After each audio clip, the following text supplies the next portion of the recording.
Iginawad ng Provincial Treasury Office ang mahigit 3 milyong piso mula sa share in the sand and gravel tax collection para sa taong 2021 hanggang taong 2023 sa lokal na pamahalaan ng Apari noong Biyernes, 17 ng Mayo taong kasalukuyan sa Provincial Subcapital, Bangag, Lalu, Cagayan. Nabatid na ang mahigit 3 milyong piso ay mula sa nakolektang buwis sa mga dredging activity ng naturang bayan, kung saan 40% ito ay paghahatian ng 42 barangay habang 30% naman ito ay mapupunta sa mismong lokal na pamahalaan. Inihayag ni Provincial Treasurer Mila Malonga na tanging ang bayan ng Apari lamang ay may kompletong revenue sharing sa mga dredging activities sa lalawigan ng Cagayan. Kasabay ng pamamahagi ng pondo ay nagsagawa rin ng seminar ang Provincial Treasury at Assessor's Office upang turuan ang mga barangay captain at barangay treasurer ng Apari sa wastong pagpapatupad ng mga polisiya at paniningil sa real property tax, business tax, fees and charges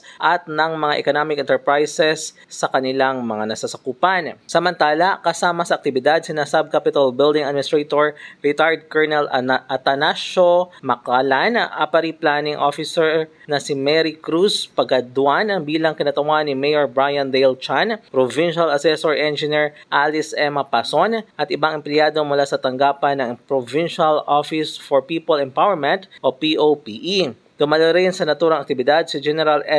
Edgar Manong Egay Aglipay, kung saan nagbigay siya ng mensahe sa kahalagahan ng tamang pangolekta ng buwis at paggamit ng pondo para sa ikauunlad ng bawat barangay. Mula dito sa Cagayan, MJ de la Cruz para sa Radyo Alternatibo, Balita Nationwide.